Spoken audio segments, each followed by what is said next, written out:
명문대 졸업한 쟁쟁한 청년들도 현장에 와서 공구 한번 잡아보고는 바로 짐을 싸서 나간다고 합니다.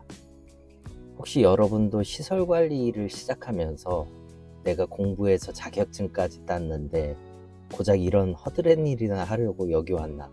뭐 이런 회의감 없으셨나요?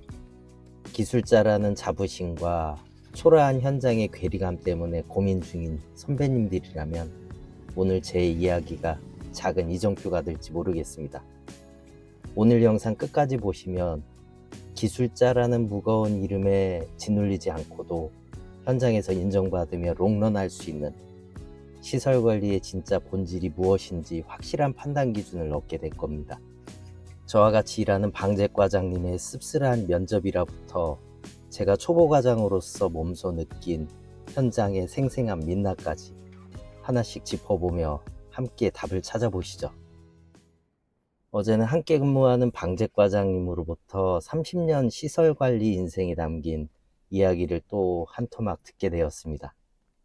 직접적인 언급은 아니지만 지난번도 그렇고 이번에도 경력 없이 나이 들어 정기과장으로 입문한 저를 염두에 둔 조언이라는 건 알고 있습니다.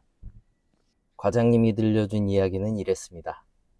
규모가 꽤 큰 시설에서 부장으로 계실 때 신규 입사자 면접을 보셨다더라고요.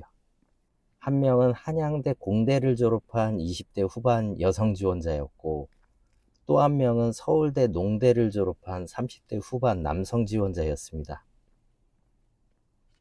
과장님은 의욕 넘치는 두 사람에게 현장을 직접 보여주었다고 했는데 스패너와 파이프 렌치를 손에 쥐어주고 거친 현장에 적응할 수 있겠냐며 의지를 재확인했다고 합니다.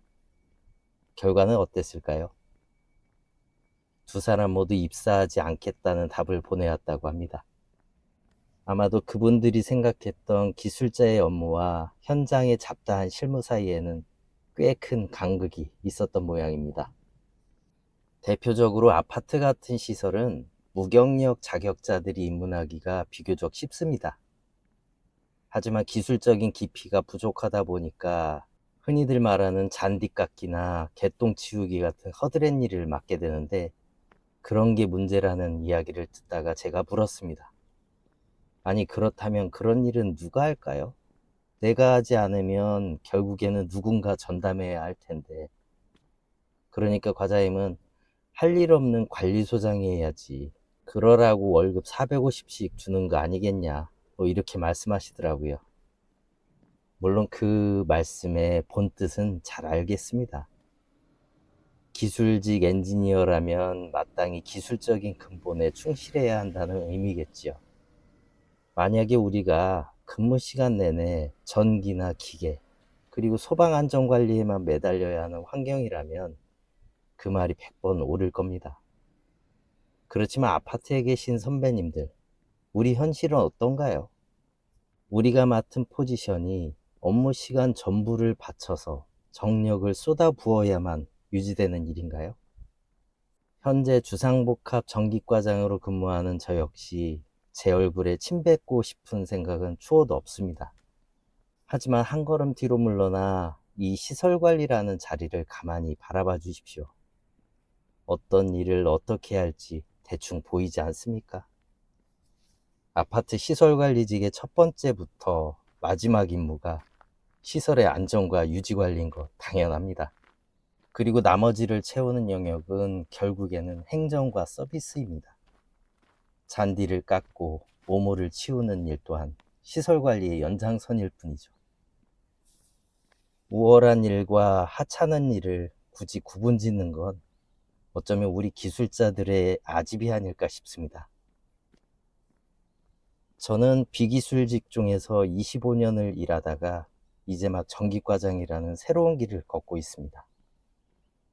선배님들의 조언과 초보과장으로서의 제 생각을 종합해보면 아파트 현장의 전기과장이 하는 일은 일반 관리적인 부분이 90%, 그리고 전기안전관리 부분이 10% 정도의 비중으로 이루어져 있다는 생각을 하고 있습니다.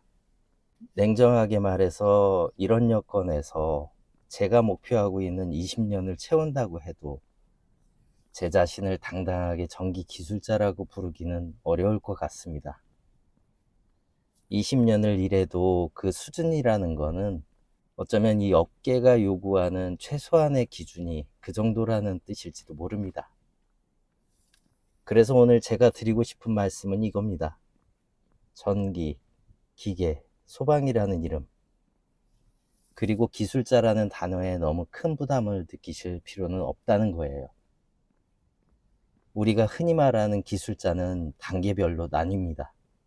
현장에서 도구를 다루는 데 특화된 숙련 기술자, 그리고 공학적 지식으로 설계와 공정을 감독하는 설계 및 관리 기술자, 그리고 법으로 정해진 자격을 갖추고 안전을 책임지는 법정 기술인이 있죠. 대부분 시설관리직이 맡는 법정 기술인은 안전과 유지보수를 책임질 수 있는 수준만 갖추면 충분합니다. 현장이 원하는 기술자의 가치는 단순히 자격증 하나로 결정되지 않기 때문입니다. 진정한 가치는 다음 3가지에서 나온다고 생각하는데요. 첫째, 갑작스러운 사고의 원인을 파악하는 문제 해결 능력. 둘째, 설비 수명을 연장하는 자신만의 유지보수 노하우. 셋째, 안전을 꼼꼼하게 챙기는 책임감입니다. 이 역량들은 결코 우리가 도달하지 못할 엄청난 수준을 요구하지 않는다고 생각합니다. 저는 아파트 전기과장의 경우 오히려 저와 같이 관리 직종에서 경험을 쌓고 오신 분들이 오히려 더 적합할 수도 있겠다, 이런 생각을 하고 있습니다. 중년의 나이에 저와 같이 전직을 고민하시는 많은 분께 제가 작게나마 희망이 되고 있다는 걸 잘 알고 있습니다. 앞서 말씀드렸듯 저는 아직 저를 기술자라고 부르지 못하겠습니다. 그저 한 명의 관리자일 뿐이죠. 하지만 관리자로서 조금씩 커나가는 저의 모습과 변화하는 생각들을 앞으로도 여러분과 꾸준하게 나누고 싶습니다. 우리가 기술자라는 무게에 짓눌리기보다 현장을 보살피는 관리자의 마음으로 오늘을 채워보셨으면 좋겠습니다. 오늘 제가 나눈 이야기들을 들으시면서 아마 여기 계신 많은 선배님들과 동료, 그리고 후배님들 중에는 아직 시작하는 단계인 초보자가 너무 성급하고 건방진 결론을 내리고 있는 거 아닌가, 이런 우려 섞인 질타를 보내고 싶은 분들도 많으실 거라고 생각합니다. 저 역시 스스로가 부족하다는 점을 잘 알고 있기에 여러분들의 따끔한 충고가 두렵기보다는 오히려 소중하게 느껴집니다. 혹시 제가 어떤 자세로 배움에 임해야 할지, 혹은 놓치고 있는 부분은 무엇인지 들려주실 말씀이 있다면 댓글로 아낌없는 조언을 부탁드립니다. 여러분의 귀한 가르침 하나하나를 정말 진심으로 마음을 다해 달게 받아들이겠습니다. 지금까지 긴 이야기 들어주셔서 감사합니다. 아제이슨이었습니다.